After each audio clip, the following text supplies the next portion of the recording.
আসসালামু আলাইকুম। কেমন আছেন বন্ধুরা? আশা করছি ভালো আছেন। আমরা আল্লাহর রহমতে ভালো আছি। এই তো দেখেন, দিনের শুরু থেকে আমি ভিডিওটা স্টার্ট করে দিলাম, কারণ আজকের ভিডিওটাতে আমি সারাদিনে কী করেছি সেটাই একটু একটু করে আপনাদের সাথে শেয়ার করব। হয়তো ভালো লাগতে পারে, আবার হয়তো ভালো নাও লাগতে পারে। যদি ভালো লেগে যায় তাহলে আমার ভিডিওটাতে লাইক করবেন প্লিজ, কমেন্ট করে আমাকে জানাবেন, ভালো মন্দ দুটাই। আর যারা নাকি আমার পেজটাকে এখনও ফলো করেননি তারা চাইলে কিন্তু ফলো করে রাখতে পারেন।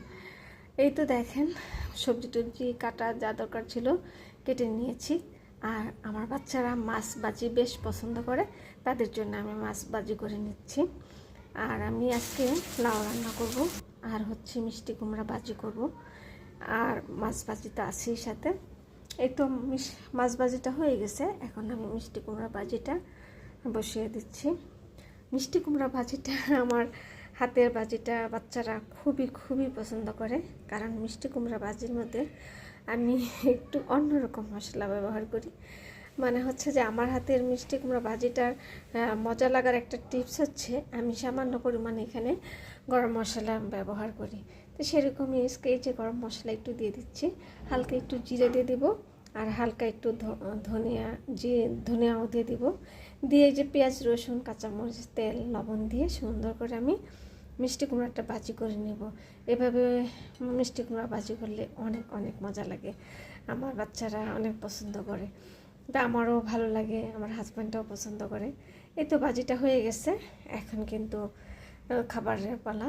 এই তো আমার বড় ছেলেকে দিয়ে দিচ্ছি, আর আমরাও কিন্তু খেয়ে নিয়েছি, কারণ আমার ছেলে কোচিংয়ে ছিল, সে আসতে একটু দেরি হয়েছে, তারটা দিয়ে দিলাম। আর আমরা খেয়ে নিয়েছি, আমাদেরটা ভিডিও করে নিয়ে শেয়ার করে নিই। আর এই তো বিকেল হলে একটু বারান্দায় থাকতে আমার বেশ ভালো লাগে।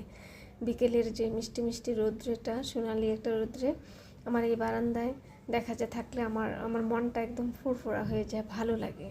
যতটুকু সময় আর কি আমি থাকতে পারি আমার বারান্দায় আমি সময় দিই, বা কোনো সমস্যা থাকলে গাছের সেটা দেখি, বা কোনো জায়গায় ডালাপালা হেলে থাকলে সেটাকে ঠিক করে দিই। এভাবে কিন্তু মাগরিবের আজানের আগে সময়টা পার করে। আর এই যে দেখছেন এটুকু কিন্তু হচ্ছে রাত 8টা বাজে। হঠাৎ করে মর্জি হলো ছোটো বাবাটা স্কুলে যাবে রাত 8টা বাজে।